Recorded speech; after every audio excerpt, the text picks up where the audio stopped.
सत्साई की जय हो बंदी छोड़ की देखा होगा कि आज के बहुत से बच्चे सुसाइड कर रहे हैं। तो आपने कभी ये चीज़ सोची है कि ये जो हमें सुसाइड करने का जो हमारे दिमाग में ख्याल आता है वो कैसे आता है, और हमारे शास्त्रों में आत्महत्या करने वाले लोगों के लिए क्या कहा है? क्या आप इन सभी बातों को जानते हो? क्या आपको पता है ये जो मानव जीवन हमें मिला है ना, ये बहुत अनमोल है।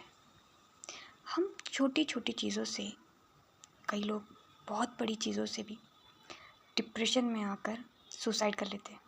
पर आपको पता है ये आपके मन में सुसाइड करने का जो ख्याल है कौन डालता है? ये काम होता है काल का। जो हमारा मन है ना, वो काल का दूत है। जब हम कहीं अकेले में बैठे होते हैं और बहुत ज़्यादा दुखी होते हैं तो हमारे दिमाग में ओवर थिंकिंग होने लगती है। और ओवर थिंकिंग कौन करता है? मन। मन हमें बार बार संकेत देता है कि अब तुम्हारे पास कुछ नहीं बचा, अब सिर्फ मरना ही एक लास्ट ऑप्शन है। पर वो आप सोच रहे हो? नहीं, वो आपकी सोच नहीं है, वो आपका मन बोल रहा है। और जो मन है वो आपसे काल करवा रहा है, क्योंकि काल नहीं चाहता है कि आप इस दुनिया में, इस धरती से पार हो सके, आपको मोक्ष मिल सके और आपको भक्ति मार्ग मिल सके। पता है आपको, जब तक आपकी आयु पूरी नहीं होती तब तक आपको भूत प्रेत की योनि में भटकना पड़ेगा और तड़फना पड़ता है। देखो, जीते जी जो आप कर सकते हो ना, वो मरने के बाद नहीं कर सकते।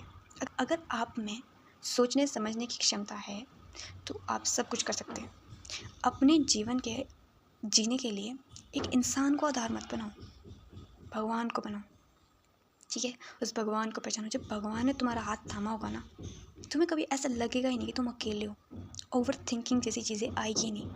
अपने आप को इतना बिजी कर दो उस परमात्मा में कि तुम किसी का ख्याल ना रखो, तुम्हें कुछ याद ना रहे, सिर्फ एक ख्याल हो कि बस मुझे मेरा भगवान चाहिए। और जो जीवन हमें मिला है ना, ये हमें भक्ति मार्ग के लिए मिला है। ठीक है, तो भक्ति करो। जब आप भक्ति करोगे ना, आप में एक पॉजिटिव वाइब आएगी, आपके अंदर एक सुकून आएगा जो इस दुनिया में कहीं नहीं है। हमारे शास्त्रों में बताया है, संत रामपाल जी महाराज जी ने श्री भगवत गीता से भी प्रमाण करके बताया है। अध्याय श्लोक 23 और 24 के माध्यम से बताया है कि जो व्यक्ति शास्त्रों के नियमों का त्याग कर मनमाना आचरण यानी आत्महत्या करता है, उसे ना तो सुख मिलता है और ना ही मोक्ष। गीता अध्याय 2 श्लोक 22 के अनुसार आत्मा सिर्फ शरीर बदलती है। आत्महत्या करने से दुख खत्म नहीं होते, बल्कि आत्मा बिना भगवान की मर्जी के शरीर छोड़ने के कारण भूत प्रेत की योनियों में जाकर भयंकर कष्ट झेलती है। संत रामपाल जी महाराज जी कहते हैं कि जब आप सत्भक्ति करना शुरू करते हो तो भगवान आपके भाग्य के भयंकर से भयंकर पाप और कष्ट खत्म कर देते। जो कष्ट आपकी मृत्यु का कारण बनने वाला था, वो भगवान की कृपा से एक छोटे से कांटे की तरह चुभ कर खत्म हो जाता है। अपनी ज़िंदगी को किसी के लिए ऐसे वेस्ट मत जाने दो, इसे एक जीने की राह दो। सोच के देखो, हम आए भी अकेले थे और जाएंगे भी अकेले।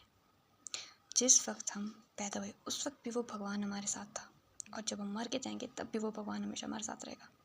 ठीक है, और जीते जी भी वो हमारे साथ हमेशा रहा है। पर हमने हमेशा उन्हें पहचानने में गलती की, और हमेशा जब सब पहचाना कब, जब हमारे अपनी ज़िंदगी को किसी के लिए ऐसे वेस्ट मत जाने दो, इसे एक जीने की राह दो। कबीर साधु की संगति रहे, मिटे आदेशा सूली का, परमात्मा की शरण में आए, कांटा भय समूली का। सत साहिब जी।